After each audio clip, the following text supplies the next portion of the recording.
on it and hopefully implement it in our lives. And this is not to say that there is one absolute right and one absolute wrong. They are all just different choices, but we are privileged as humans to be in a space where we can influence not just our own health, but the planet's health and those around us positively if we choose to do so. And that's really what we're here to talk about.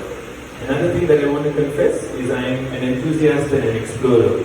I am not an expert, and hopefully by the end of the session you guys will also be enthusiastic about this. Everyone has some sense of what sustainable living means, right? It means to live in a way that is harmonious with the planet, that is harmonious with our own true nature, that is harmonious with other living beings, etc. Right? Some of us might understand it as planting more trees, reducing the waste that we create, eating consciously. All of these things are entirely right. But what I want to stress on today is that we need to think about it in a very comprehensive, holistic way. All these things are right, but there's so much more to it. But before we get into what it is, I'd like to talk about why. Probably the most important reason is that we are in a crisis, a planetary crisis, right? And I'm sure all of you all have heard of global warming. I'm sure all of you all have heard of climate change. Whether you understand it or not, whether you care a lot about it or not, whether it influences your life or affects your life or not, it's something that is there and it's something that's a reality, right? So in the last 10,000 years of the planet's history, the temperature had changed at an average of 1 degree up or down, right, in 10,000 years. But in the last 50 or 60 years, what has happened as a result of human activity and intervention is that in just a matter of 50 years, it has increased by 1.2 degrees, right? And I'm sure all of you all can empathize with Bangalore's weather that is slowly changing. It's not what it used to be anymore, right? So we can all feel it. It's not something that's in the textbook. It's not something that's in another country. It's right at our doorsteps. That's just one thing. In the same time, in the last 50 years, we've lost over 60% of the population of other animals, of birds, reptiles, plant biodiversity. 60% in the same amount of time. And I'll tell you a coincidence. In that same amount of time, our consumption of carbon fuels or fossil fuels and the emissions that have come out of them have also increased 50%. That's not a coincidence, as we all know. Right? So, what I want to stress on is that we are truly in the midst of a crisis. And it's not one-dimensional. It's to do with the planet, and I want to show you a couple of photographs. I'm not sure if all of you can see these photos, but we all remember what happened in Australia with the bushfires, the wildfires. Not tens, not hundreds, but thousands of species were wiped away. Thousands of habitats were destroyed. Obviously, huge amounts of land was deforested and burnt down. Visually quite a contrast from that vibrant orange to this, but these are from continents that some of us have never visited, probably never will, but they influence life across the world. The polar ice caps, they're melting. They're melting at a speed that is far more than that was in the history of the planet. They're melting at an accelerated rate in the last 50-60 years. Deforestation. As everyone knows, the Amazon rainforest in Brazil and different parts of South America. So there's a stat, which is just a mind-blowing stat to me, that every minute 3 football field-sized area of the rainforest is being deforested.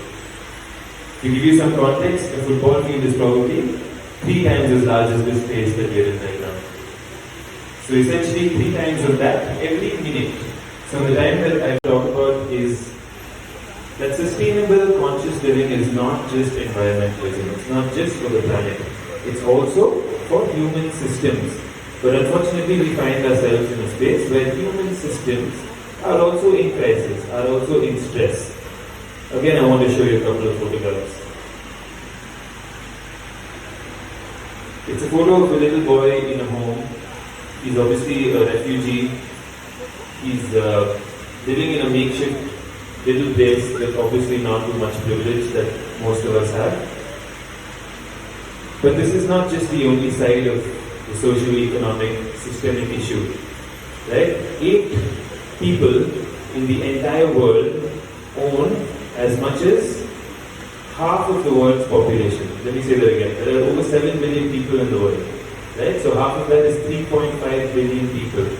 Right? So the wealth that these 3.5 billion people have, there's literally 8. That's like, that's it. This entire front row here, 8 people own half of the world's wealth. Economic disparity is what this is called. Economic disparity has remained since the last 2 centuries. Right? In the last 50 years, we've had a 300% increase in the income of the rich, of these 8 people, of the top 1%, but a 0 to 5% increase of the rest. The World Bank estimates that by 2030, we won't be fighting wars over territory, we won't be fighting wars over socio-politics, we'll be fighting wars over water. But we know, living in Bangalore, that this is already happening. We've all heard of the Kaveri crisis, right? It's something that's been raging as a political issue, but on the ground it's also violent. It is a political conflict that's leading to loss of property and lives over water. There is human civilization, right? But a city in the entire planet occupies 1% of the entire surface of the earth. 1%. But 60% of human population lives in cities. Right? So I'm not going to tell you why that's the case. The hope really for me is for everyone to reflect.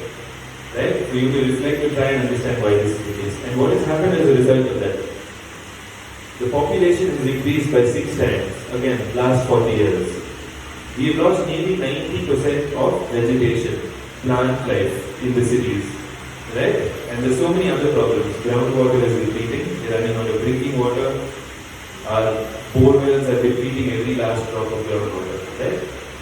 So essentially what I'm trying to tell you is that sustainable living is not just one thing. It's not just a diet that you follow, it's not just taking a carry bag with you that is reusable. Again, all of these things are very, very important. But it's important for us to see the whole picture.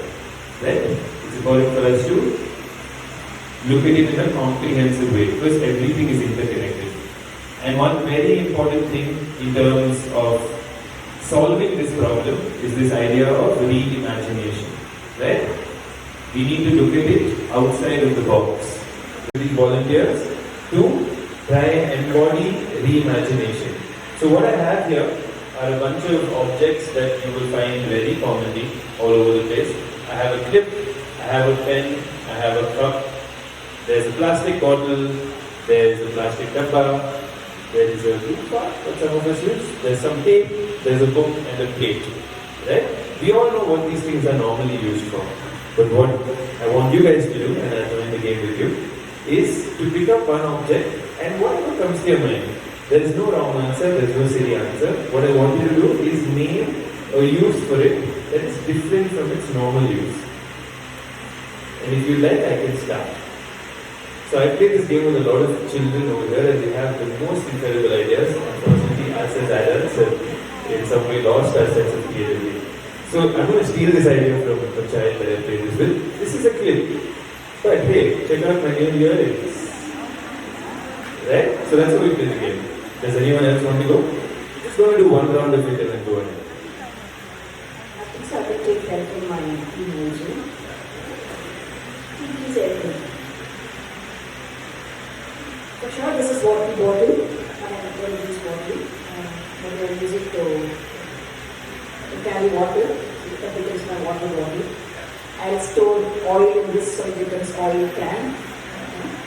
I'll put a plant and that becomes my pot. Maybe I'll close this cap and maybe I'll make a hole and maybe that I'll use it to water my plants. And maybe I'll cut a part of it and use it as a funnel.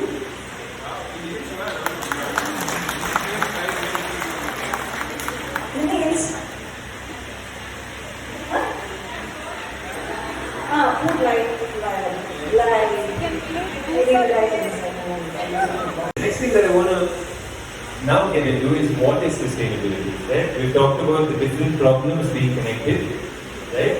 Now let's talk, has anyone heard of the story of the blind men and the elephant? Yeah, for those of you that have not heard the story, just very quickly. So there were 5 or 6 blind men that were told that an elephant was being brought to their city or their town. They were obviously very curious because having been blind since birth, have never seen an elephant and don't know what it is.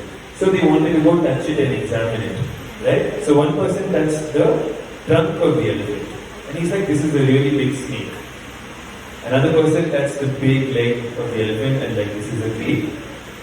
One person touched the side of the elephant, it's a wall. One person touched the tail and said, this is a rope. Another person touched the tusk and it's like, this is a spear, etc. There's a few that I've missed out. So essentially what we're looking at is that we're all kind of looking at certain parts of the elephant, but it's important for us to see the whole thing. The story of this is that essentially we humans, all of the problems that I talked about earlier are largely related to human activity, right? But humans have existed on this planet for long before even history was recorded, right? And before we were humans, we were actually other creatures, right? We literally evolved with the planet. Often we are told that we evolved on the planet. But what really happened is that our ancestors, all our common ancestors, are not just an ancient human. Sometimes we say it's an ancient monkey or an ape, but essentially they're all ancient microorganisms, right? They were little bacteria that slowly evolved into plants, slowly evolved into small creatures, larger creatures, apes, and then we've evolved to humans. I've just distilled a 4 billion old story into one sentence, but that's just to give you a gist of how it is important for us to understand our inheritance. It is important for us to understand that from a microbe, we have evolved into this complex form, which within our own bodies, we have 250 varieties of microbes. Right? So if you actually look at the mathematics of it, we have more bacterial cells than human cells. So we could easily just call ourselves bacteria, not human. Right? So what I'm trying to stress on is the idea that we cannot survive on this planet without microbes that keep our gut healthy, that enable for the soil to be fertile, that enable for our food to be the way it is. We cannot live without the bees and the butterflies and the insects that pollinate all of our plants, and we obviously can't live without trees that give us oxygen. Right? So we live in a world where we are dependent, interdependent on so many other things. We part of ecology, where everything is interconnected. There is no pyramid scheme, there is no hierarchy. Right? But in the last 200 years, scientific revolution, industrial revolution, cognitive revolution, whatever you want to call it, we rose to the top of the pyramid. It might be great for us, but there are indirect consequences to our activities that are risking our own existence on this planet. So what I want to leave you with is really, there's so much information around in terms of what you can do to live an eco-friendly life, a sustainable life, right? I don't want to get into the details of buy a bamboo toothbrush, carry a water bottle. Some of you know it, some of you don't, but this information is easily accessible, right? And don't follow it because it's in a textbook or because I am telling you. What I'm really asking for you to do is to be mindful. I don't know how many of you meditate, I don't know how many of you like to spend time in silence, but mindfulness really originates from there. But then it's part of everything that we do in life, right? Try and be mindful of how we feel.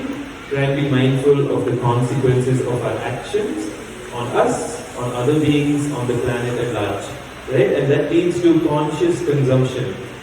As a result of mindfulness, you will invariably know what is best for you on the planet. You will start to support a local economy. You will start to buy things from the local kirana store and not online. You will start to consume food that is better for your own health, better for the planet's health. A largely plant-based diet. You will start to reduce your waste. You will reuse your own things. All of these things will happen naturally. Don't do it because it's a fashion. Don't do it because someone's telling you. The only thing I request you to do is try and be mindful. Right? Try and reconnect with what it means to be human. Try and understand your inheritance of this planet. We belong to this planet, right? We are not aliens that landed here. And most importantly, this can be a very difficult process because there are very strong forces in the world of capitalism, globalization, urbanization, I don't need to tell you about them, that are pulling us in an opposite direction. These things have led to a lot of good in the world, but they are also destroying our immediate reality. So what you need to do is to take it slow. To take it really slow, prioritize progress, not perfection. You don't need to be the most sustainable person today. You need to be better every day. Try and be the best version if you can every single day. If you want to go fast, go alone. But if you want to go far, go together. Right? I believe that we're very short of time. So I'd like to open this up for question and answers. So if anyone has a question or two, we can take a couple before we wrap up. And with all living beings, my peace and compassion will heal me, and also the earth and all beings. I open my heart and my mind to a transformation for a better world. You may take a deep breath and open your eyes. Thank you all so very much for listening to me today.